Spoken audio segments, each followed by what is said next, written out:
chemistry, in basic science and in chemistry unit first.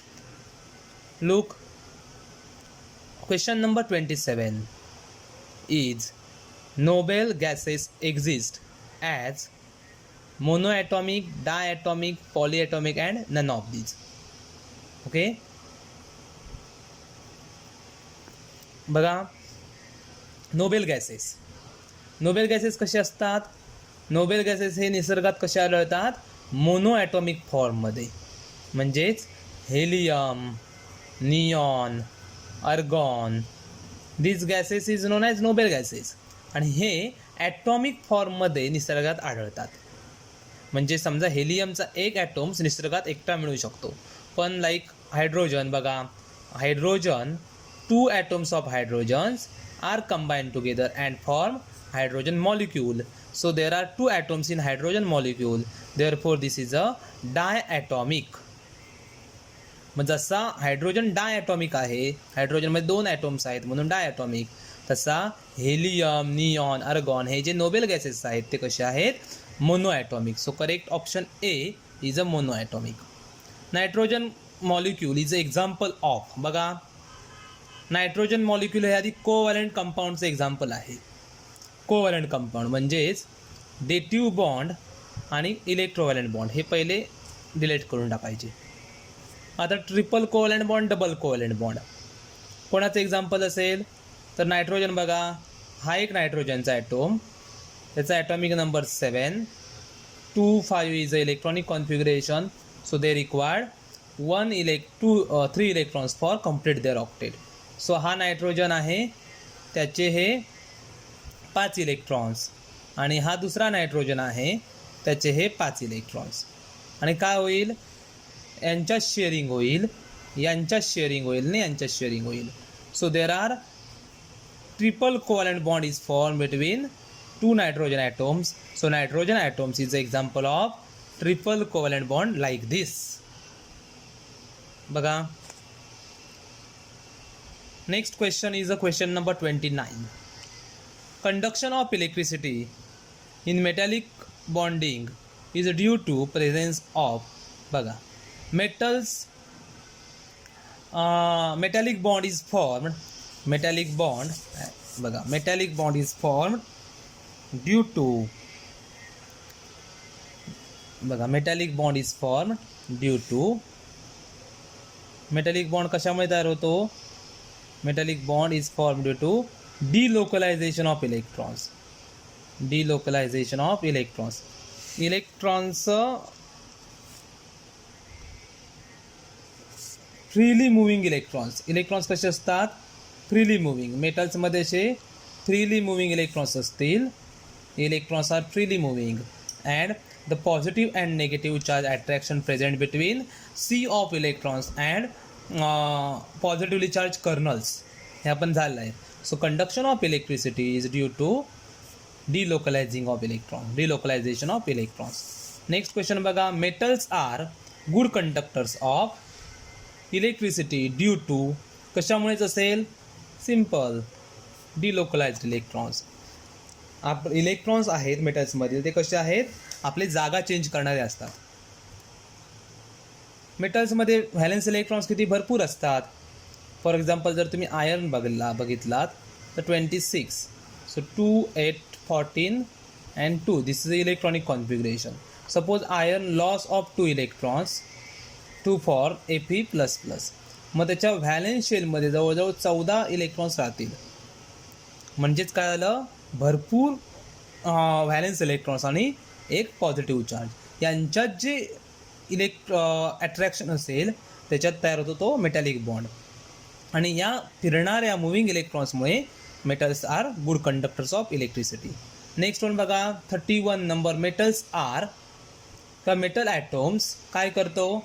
बघा, lose their outer electrons, becomes positive charge, becomes negative charge and both A and D. इथे option हे खाली गेले होते म्हणून मी ते परत वरती लिहिले बघा. सो याचं करेक्ट ऑप्शन कुठचे असतील? Correct option is D, both A and B. So metal loss of their outermost electron like this, Fe loss of their outermost 2 electrons and form positive charge ions. Look this, I write here again, iron or any metal loss of their outermost electrons and form positive charge ions known as cations. So correct option is D. Next, in nitrogen molecule, number of electrons required for bonding of each nitrogen atoms in outer shell are how much? सांगा. आपण इथे नायट्रोजनचं बघितलं आहे example. नायट्रोजन किती bond करतो? Triple bond. इथे नायट्रोजनचं इलेक्ट्रॉनिक कॉन्फिगरेशन 2 and 5. सो शेवटच्या कक्षेत किती इलेक्ट्रॉन्स पाहिजे? इन लास्ट शेलमध्ये 8 इलेक्ट्रॉन्स. म्हणजे इथे 8 होण्यासाठी नायट्रोजनला 3 इलेक्ट्रॉन्सची गरज आहे. सो देअरफॉर 3 त्याला इलेक्ट्रॉन्स लागतात ऑक्टेट कम्प्लीट करायला. मग चार्ज कुठचा येईल? निगेटिव्ह चार्ज, कारण त्याने इलेक्ट्रॉन्स घेतले आहेत. 33 बघा, nitrogen molecule is example of, वरतीच बघितलं होतं तेच आहे, ट्रिपल कोव्हॅलंट बॉन्ड. डबल झाला आहे क्वेश्चन तो.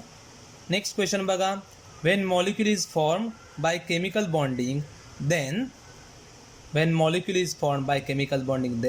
nucleus of combining atoms participate. बॉन्डिंगमध्ये कधीही न्यूक्लियस कंबाईन करत नाही. Electrons are characteristics of every atoms, therefore electrons taking part in a bonding. But सगळे इलेक्ट्रॉन्स टेकिंग पार्ट करतात का? तर नाही, ओनली व्हॅलेन्स इलेक्ट्रॉन्स. सो कुठे येईल बघा, valence electrons of combining atoms participate and valence electrons and inner shell electrons participate, all of these. So correct answer is only valence electrons of combining atom participate in chemical bonding. Inner shell मधले जे electrons आहेत, उदाहरणार्थ हा बघा, हे 2 electrons हे inactive आहेत. शेवटचे इलेक्ट्रॉन्स असतात ते ॲक्टिव्ह इलेक्ट्रॉन्स असतात. Melting point of sodium chloride is greater than camphor. Camphor means कापूर.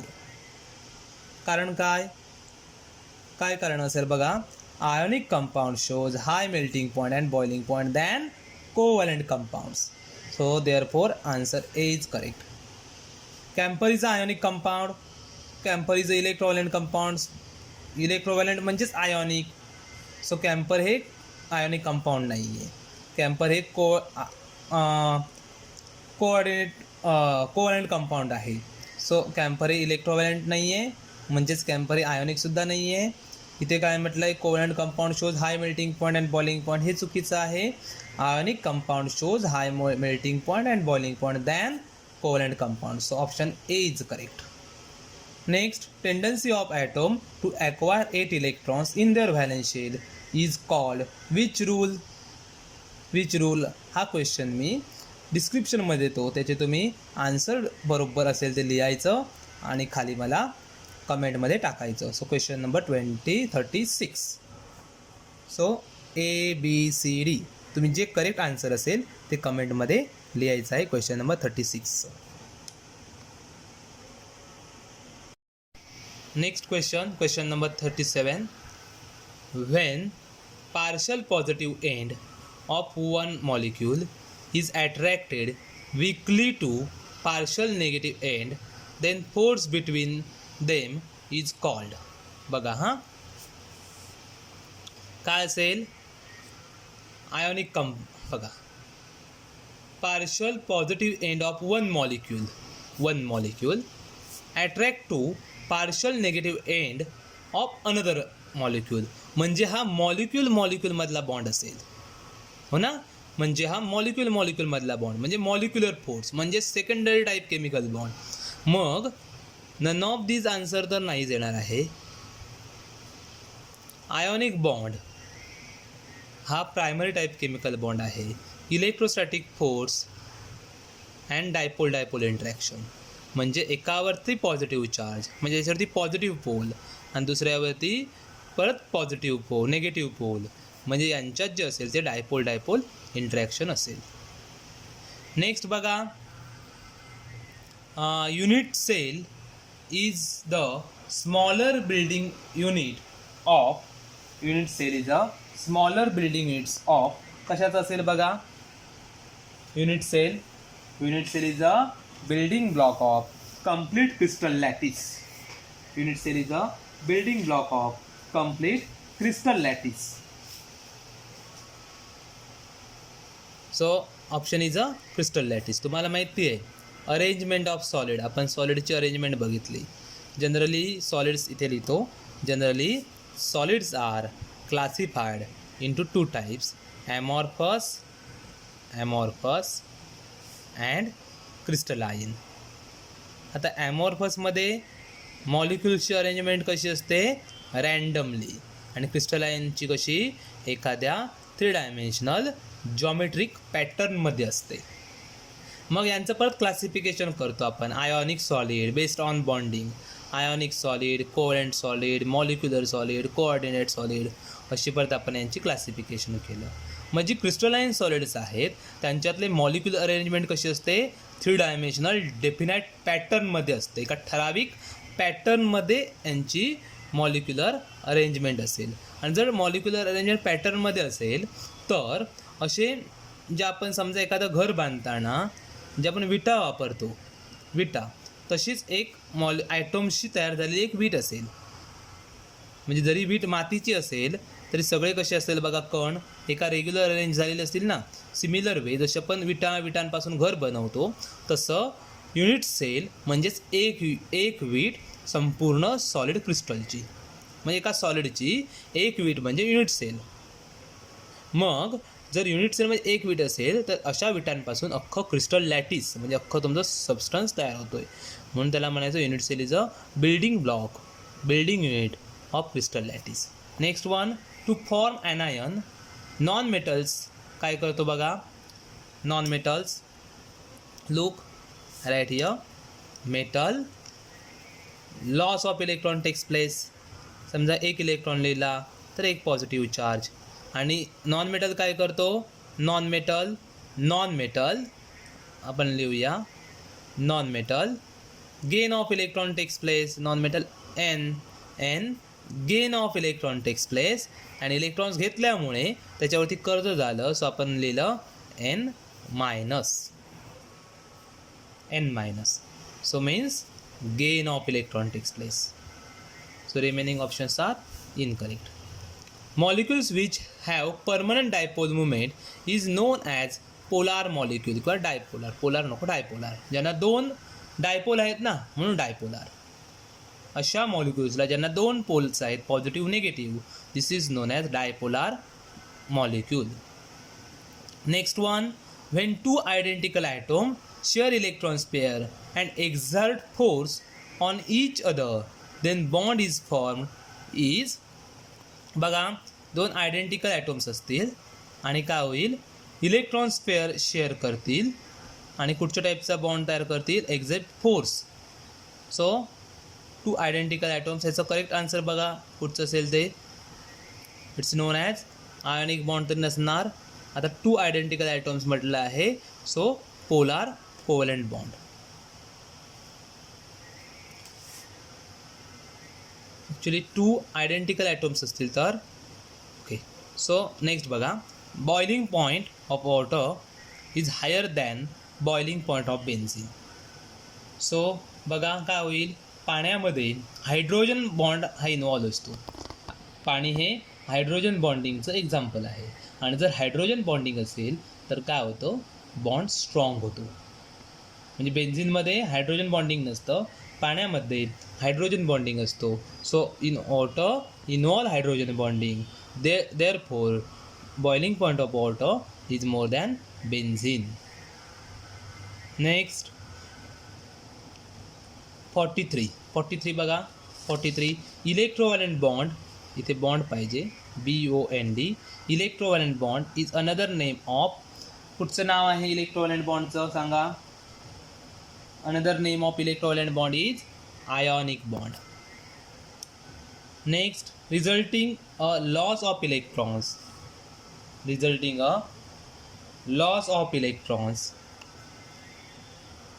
लॉस ऑफ इलेक्ट्रॉन्स दिल्यावर जे तयार होईल त्यांना तुम्ही काय म्हणता सांगा. हे बघा, इलेक्ट्रॉनने लॉस केल्यावर तयार होतो त्याला आपण म्हणतो ॲनायन, आणि इलेक्ट्रॉन्सने घेतल्यावर तयार होतो त्याला म्हणतो आपण इलेक्ट्रॉन लॉस केल्यावर तयार होतो ते कॅटायन, आणि इलेक्ट्रॉन्स गेन केल्यावर तयार होतं ते एनायन. मग आपल्याला काय आहे, resulting loss of electrons is for positive ions. Electron loss केल्यामुळे तयार होईल त्याला तुम्ही काय म्हणाल, positive ion.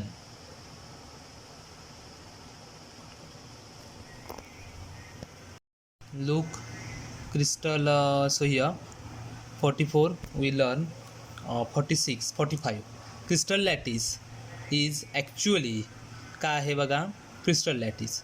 So this is one molecule, another molecule. So molecules or atoms are arrangement in a definite pattern. So हे काय आहे, अरेंजमेंट आहे. सम आहे का मॉलिक्युल्सची, सम नाही आहे. क्रिस्टल लॅटिसमध्ये आपण सम नाही बघत, किती नंबर ऑफ ॲटम्स आहे ते नाही बघत, त्यांच्या लाईन्स किती आहेत वगैरे हे पण नाही बघत.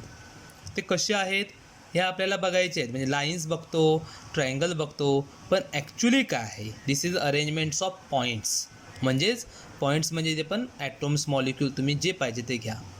म्हणजेच काय, crystal lattice is a arrangement of atoms. Crystal lattice is actually arrangement of molecules. Crystal lattice is actually arrangement of ions, like this. Next one, which statement is incorrect for metallic bonding? Metallic bonding साठी incorrect statement बघायचं आहे. So first statement बघूया, तर last बघूया. explanation of metallic bond can be given by electron C models. तुम्हाला सांगितलं असेल, positive charge आणि त्याच्या आजूबाजूला फिरणारे निगेटिव्ह चार्ज. पॉझिटिव्ह चार्ज, आजूबाजूला असलेले निगेटिव्ह चार्ज. असं पॉझिटिव्ह निगेटिव्ह भरपूर व्हॅलेन्स इलेक्ट्रॉन्स असतात ना, म्हणून त्यांच्यात असं पॉझिटिव्ह निगेटिव्ह काय होईल, इंटरॅक्शन असेल. पॉझिटिव्ह चार्ज आजूबाजूला त्यांचे भरपूर व्हॅलेन्स इलेक्ट्रॉन्स, पॉझिटिव्ह चार्ज आजूबाजूला भरपूर निगेटिव्हली चार्ज व्हॅलेन्स इलेक्ट्रॉन्स, यांच्यात जे अट्रॅक्शन असेल ते म्हणजे मेटॅलिक बॉन्ड. आता इथे काय होतं, सी ऑफ इलेक्ट्रॉन्स, भरपूर इलेक्ट्रॉन्स असतात, म्हणून हे करेक्ट आहे. म्हणजे correct statement. Delocalise electrons can change there position easily in crystal. ते पोझिशन चेंज करतात, म्हणूनच तर ते इलेक्ट्रिसिटी पास करतात. सो हे पण स्टेटमेंट बरोबर आहे. पहिलं statement, there are attraction between delocalised electrons and atomic kernels, atomic positive charge. So directional properties shows by metals. It's a wrong statement, incorrect statement of metallic bond. So तुमचं answer असेल बी, म्हणजे हे answer तुमचं correct आहे. बघा, answer बी correct आहे. And in case of, look here, in case of 41, so non polar covalent bond is the correct answer. Look here, when two identical atoms share electron pair exert force on each other, then the bond is formed is non-polar covalent bond. कारण जर दोन identical atoms असतील तर त्यांच्यातली polarity same असेल, म्हणजे तो non polar होईल. आणि जर आयडेंटिकल ॲटम नसतील तर तो पोलार कोव्हॅलेंट बॉन्ड तयार करेल. सो 41 आन्सर इज ए, 42साठी पण ए, 43चं सी, 44चं पॉझिटिव्ह आयन्स, 45चं B, arrangement of points means arrangement of atoms, arrangement of molecules, like this. And here incorrect statement is directional properties shows by metals. Metals is not show directional properties. Metallic bond is not directional bond. Metallic bond is formed due to delocalize of valence electrons and at positively charged kernels, positively charged positive ions. Question number 47. In crystal lattice, particles are arranged in three-dimensional definite form. तुम्हाला माहिती आहे, in crystalline solid, all the molecules or atoms or ions are arranged in a three-dimensional definite geometrical part.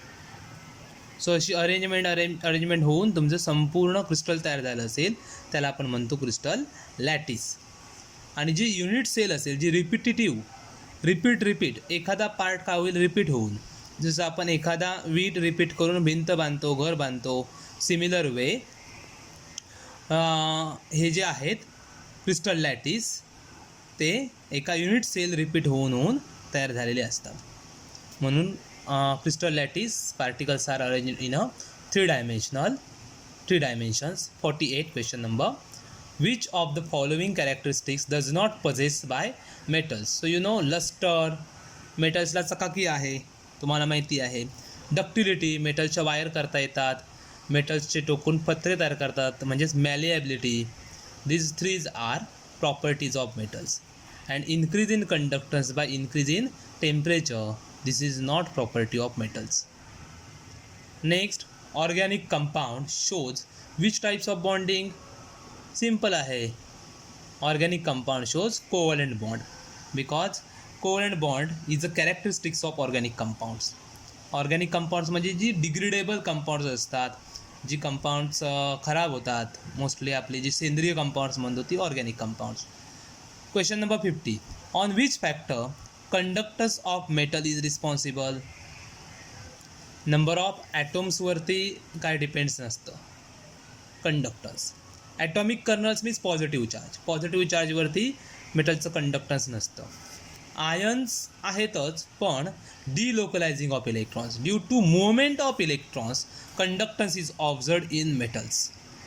इलेक्ट्रॉन्सच्या मुवमेंटमुळे conductance तयार होतो. Question number 51. The coordination number of BCC means body centred cubic. Body centred cubic structure. आता body centred cubic स्ट्रक्चरमध्ये coordination number, आता तुम्हाला body centred cubic structure माहिती आहे. समजा आता हे 4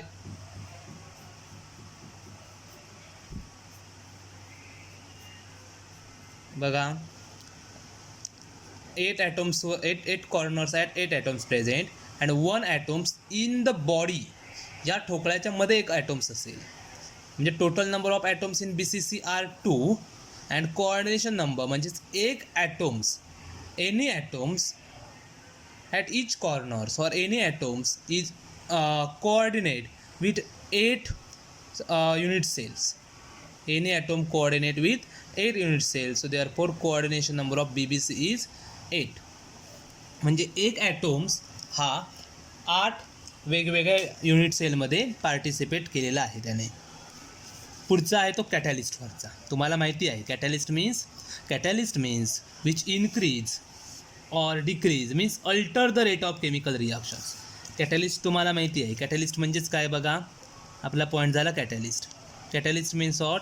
catalyst means substance which alter the rate of chemical reaction. Alter the rate of chemical reactions म्हणजे केमिकल रिॲक्शनची रेट कमी जास्त करतो, त्याला म्हणायचं catalyst. But at end of the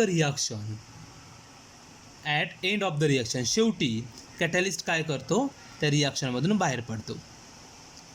at a result of reaction catalyst come outs from the products म्हणजे प्रोडक्टपासून हा catalyst separate होतो. म्हणजे कॅटॅलिस्टचं काम काय आहे? Only alter the rate of chemical reactions. So आपण कॅटॅलिस्टचे टाईप्स बघितले होते. When product acts as a catalyst it is called as. असा कॅटॅलिस्ट बघा, कॅटॅलिस्टचे टाईप्स बघितले होते. पॉझिटिव्ह कॅटॅलिस्ट काय करतो? Increase the rate of chemical reaction. Negative catalyst decrease the rate of chemical reaction. And auto catalyst last types of catalyst.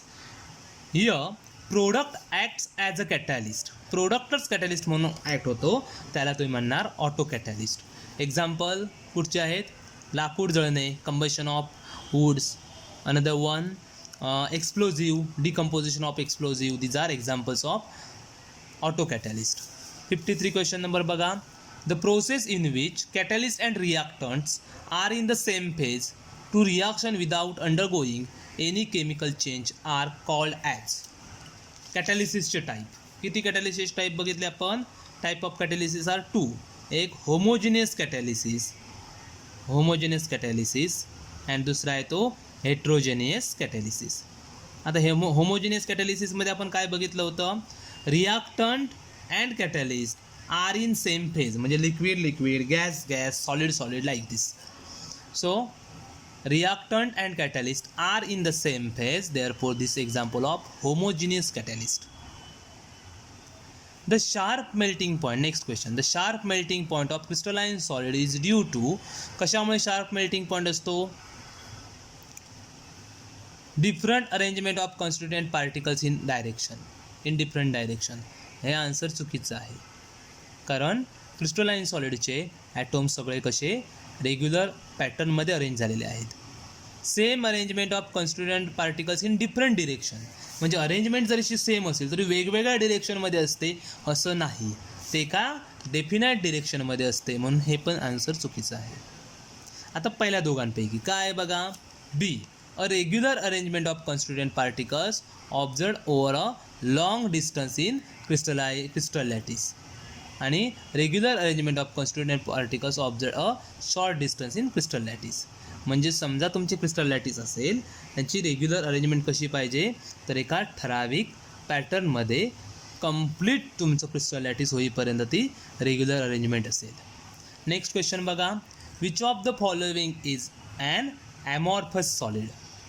ॲमॉर्फस सॉलिडचं कुठचं example आहे, तर ही crystal sodium chloride is a ionic solid, graphite is a example of, graphite is a example of which type, it's a covalent compound. Diamond is a example of covalent compound. So glass is a example of amorphous solid. काच ही एक काचेची भुकटी असते, तुम्हाला माहिती असेल. Next, the major binding force in graphite is, कुठचं असेल, आताच आपण बघितलं असेल, ग्राफाइट हे कोवलंट कंपाऊंडचं एक्झाम्पल आहे, so covalent bond. And last one, solid which have arrangement of positive and negative ions, because solid which have array of positive and negative ions arranged in a characteristic pattern throughout the crystal lattice are known as. Positive आणि negative आयन्सची एका ठराविक पद्धतीने आपण काय केलं आहे, arrangement केली असेल क्रिस्टल लॅटिसमध्ये, तर त्या क्रिस्टलाइन सबस्टन्सला तुम्ही कुठच्या प्रकारची सॉलिड्स म्हणाल. आपण 4 प्रकारची सॉलिड बघितली, metallic solid, molecular solid, covalent solid, ionic solid. So when positive negative ions समजा एका कॅरेक्टरिस्टिक्स पॅटर्नने अरेंज झाले असतील क्रिस्टलाइन सॉलिडमध्ये, तर त्याला तुम्ही कुठचं सॉलिड म्हणणार. याचं जे आन्सर आहे ते तुम्ही कमेंटमध्ये मला सांगायचं आहे, ABCD. ओके.